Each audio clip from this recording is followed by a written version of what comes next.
the most incredible aspect of all. These totalitarian elements will not be forced upon the people will demand them. For the social manipulation of society through the generation of fear and division has completely detached humans from their sense of power and reality. A process which has been going on for centuries, if not millennia. Religion, patriotism, race, wealth, class, and every other form of arbitrary, separatist identification and thus conceit has served to create a controlled population, utterly malleable in the hands of the few.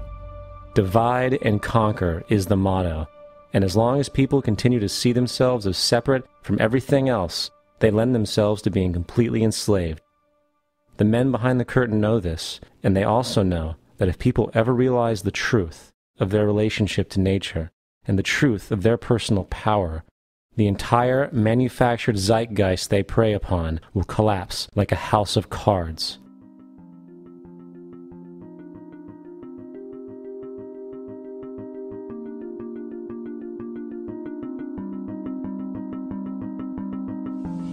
The whole system that we live in drills into us that we're powerless, that we're weak, that our society is evil, that it's crime-ridden, etc., and so forth.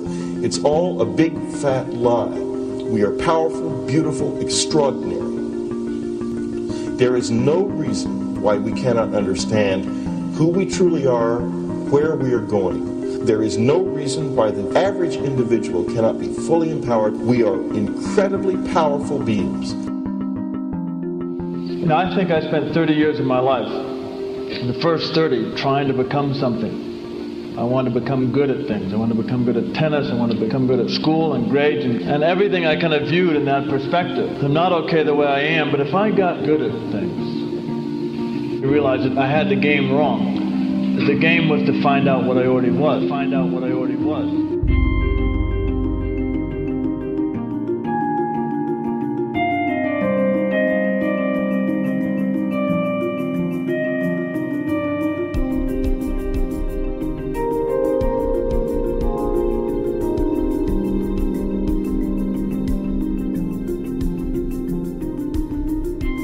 Now, in our culture, we've been trained for individual differences to stand out.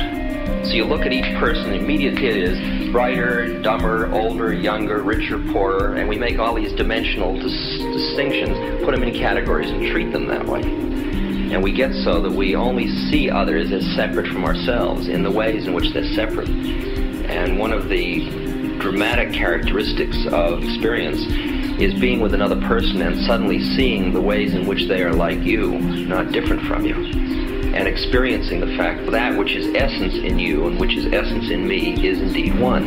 The understanding that there is no other. It is all one.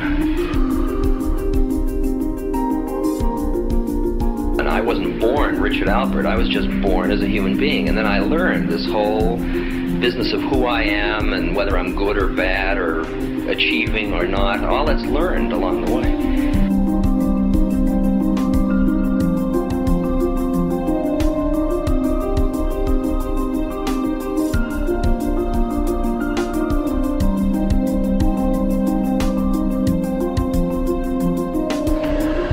The old appeals to racial, sexual, and religious chauvinism, to rabid nationalist fervor, are beginning not to work.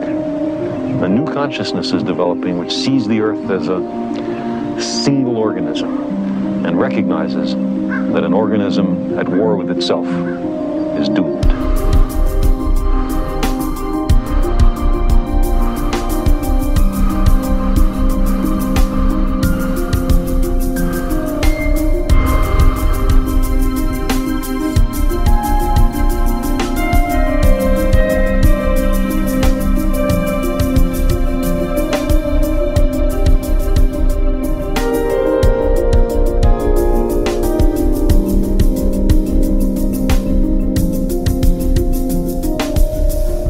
Bill Hicks used to finish his shows with this.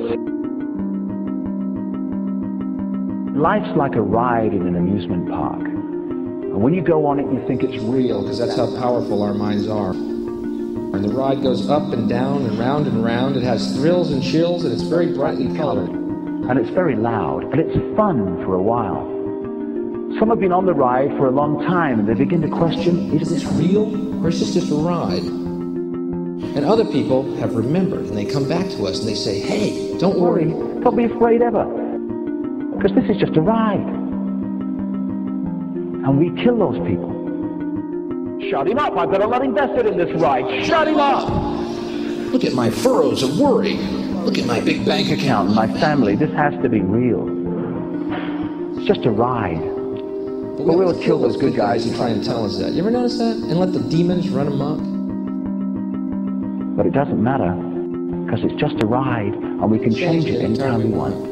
It's only a choice. No effort, no work, no job, no savings of money.